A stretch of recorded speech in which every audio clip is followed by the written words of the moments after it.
Hi, everyone. Good morning. It's Margaret Manning here. Welcome to 60 and Me. And I hope you're having a good morning so far. How are you doing?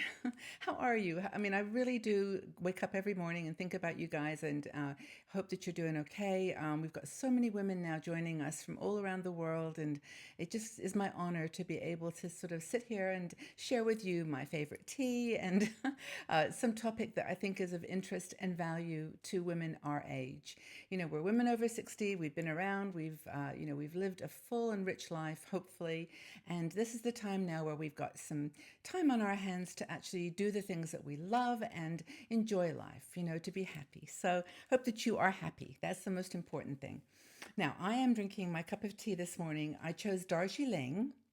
Darjeeling is a really interesting tea.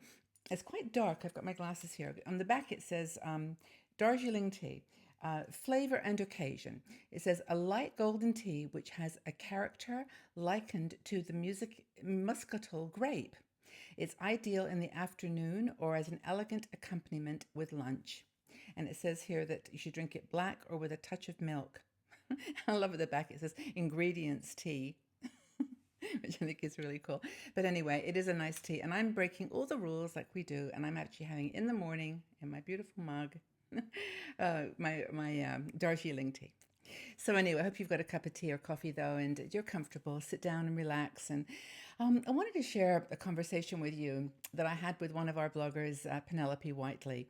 Penelope and I have known each other for a while now. We've actually met up when she came to Zurich a few years ago. And she's lived all over the place. She's from the UK, but she's lived in France and just has some really nice observations about fashion and style. She writes about graying hair, all kinds of topics to do with beauty and fashion. But she wrote an article, but 4 fashion tips from women in Europe, in Italy and France. Tips from our sisters in Italy and France. And because there's a lot of interest in, style around the world, how other people dress and how they embrace fashion. And this topic of European women having a interesting sense of style was of interest to Penelope, and we chatted about it. So she says, "Do you want to get that classy look that you get in France and Italy? Well, here are some tips from Penelope." And I think on the whole I agree with them. Although I think that like everything, there's flexibility in recommendations about fashion. Because to be honest, there's a lot of women in our community say, "I'll wear what I like. I'll wear what I'm happy with. I'm not going to follow any rules, but I'm interested in guidelines." That's kind of my point of view too. So, first thing is that you don't buy cheap. Now, cheap means don't buy things that are going to fall apart and that don't look, the fabric doesn't look great. A lot of women in Europe do see fashion as an investment, and they will buy particular items of clothes in particular that are of very good quality, and then maybe play with the rest. So, for example, you can see women here spending a little money on coats. On their coat, maybe a trench coat or a blazer, and they'll wear that, with other things that they might change up more frequently. But there is that sense of buying clothing as an investment. They love their tailor, and they do use tailors a lot to make sure that they get a great fit. So if you think about, I did a conversation with Melanie Page, who's a stylist in Italy a few years ago, and we did some videos. Actually, we did a video series. She talked about the fact that it's much better to buy like 4 really great pieces that you've invested in. You've gone to a tailor to make sure that the cut and the shape is perfect for your body type. And that's, it's kind of a rule of dressing in Italy and in France particularly. They dress well and they accessorize, and I think that's something that we've all talked about before many times. We do it too, if we live in other parts of the world. And so Penelope's first point though is try not to buy trends. Buy something that's a really good quality as a base outline for your wardrobe, and then go from there with accessories. Now, as I said, they've mastered the art of accessorizing. Great with scarves. I was just in Paris a few weeks ago, and honestly, I know you always see the other world or the rest of the world through other eyes, and so you notice things differently. But one thing I noticed, it was so sweet. What was funny, the woman, she had a beautiful coat on and kind of mid to her knees skirt. She had on patterned tights and red shoes. and she was riding a motorcycle, like one of those little scooters, and she had her hair pulled back in a kind of a bun. She looked great, and it was just something about the way she put together the scarf with the red shoes and on a motorcycle. What can you say?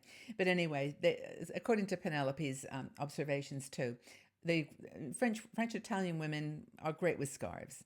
They wear them comfortably and they wear them with pizzazz, and I think that's important.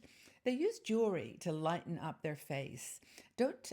This is the type of thing that you might see in Italy. The women in Italy are really into chunky jewelry, but for Parisian women, you tend to see more like this. Like a very simple pearl necklace. And that's the kind of thing that you get from just different cultures, I think. But not that they don't mix and match it themselves, but those are the types of things. They they wear leather brooches in Italy, and they layer things. They layer different textures, scarves and brooches, and just are not afraid to be creative with the way they accent their clothes.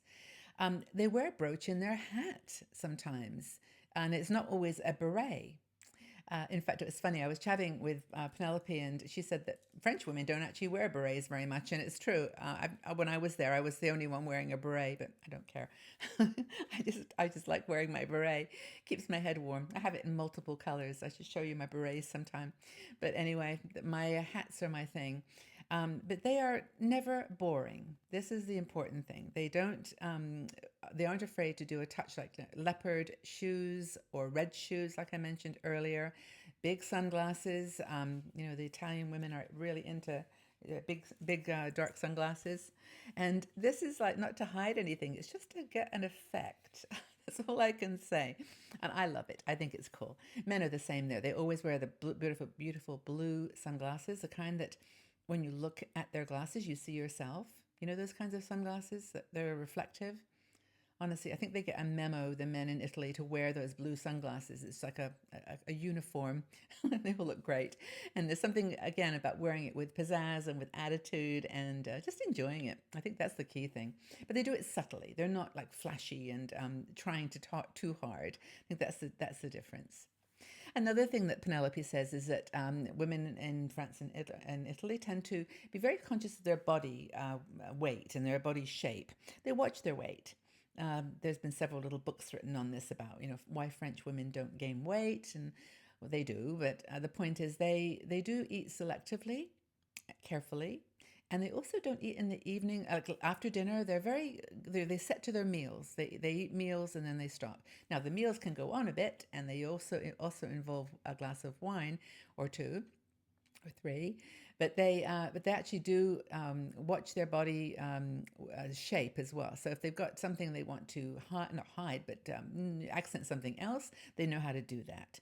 They do watch their weight, though, because they in cities like Paris, for example, or Milan or Florence, there's a lot of walking.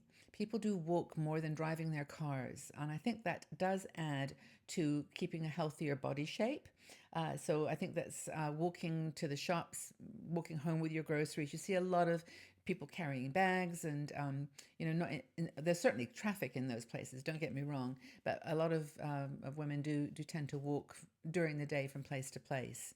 So they know how to highlight good features, and they know how to minimize the others.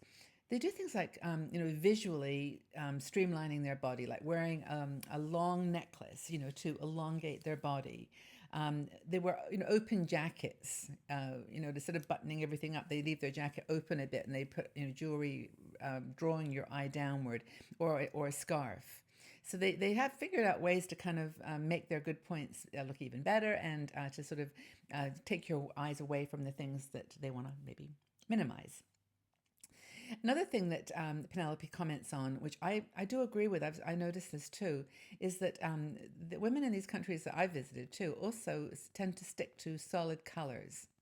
You don't see a lot of flashy prints and florals. I must admit, are really in fashion this year, and there's a lot of beautiful floral material and blouses, dresses. So I think that's really, maybe a scarf is something they might use in a floral pattern. But to be honest, a lot of the style in Europe is very streamlined around a basic color, black, navy, tan, khaki, that green kind of color, light green. And they wear a lot of black and navy in France. I've noticed this. And they're just more comfortable wearing a sort of a one tone, and then wear shades perhaps of, like, for example, black and beige white. That's a really nice combination for a blouse or top. But again, like I said, they're not afraid to accent with colored scarves and to really use them beautifully. Pashminas everywhere. Pashminas wrapped like in what do you call it? A loop where you just basically fold the scarf in half, put it around your neck, and then tuck it through. A lot of that. So, and I think these are timeless. I mean, I'm commenting here as if I was just there yesterday, but I know even from trips a few years ago, there's that consistency of style and fashion. So I think that Penelope has lived there for many years, and she's had a chance to observe and make comments that I trust. And I mean, if you've been there yourself, perhaps you'd like to make a comment about French or Italian women dressing. And this also, by the way, applies to Norway, Sweden, some of the northern countries. It's just that tendency to dress simplistically but accent magnificently. I think that's the secret. At least that's one of the secrets. They probably got more. Anyway, I hope that you've found that interesting. I really do love to watch people when I travel and watch different fashion trends and get ideas. So maybe this has been fun for you too. But I'd love to know. I mean, you're here. Tell us how you would describe your fashion sense, your style, and maybe in a few words, how you would describe yourself. I'd love to know that. And if you've got some thoughts about fashion from other countries and ones you like or ones you find less attractive, really be fun to have a conversation. So again, thanks for being here, everyone. Hope you have a wonderful day. Dress in something that really expresses your personality today. Do something that makes you feel like you're true to your inner style. And tell us, what do you think your fashion sense is? How do you describe it? Okay, everyone. Well, have a wonderful day. Take care of yourselves, and I will talk to you again really soon. Bye bye for now.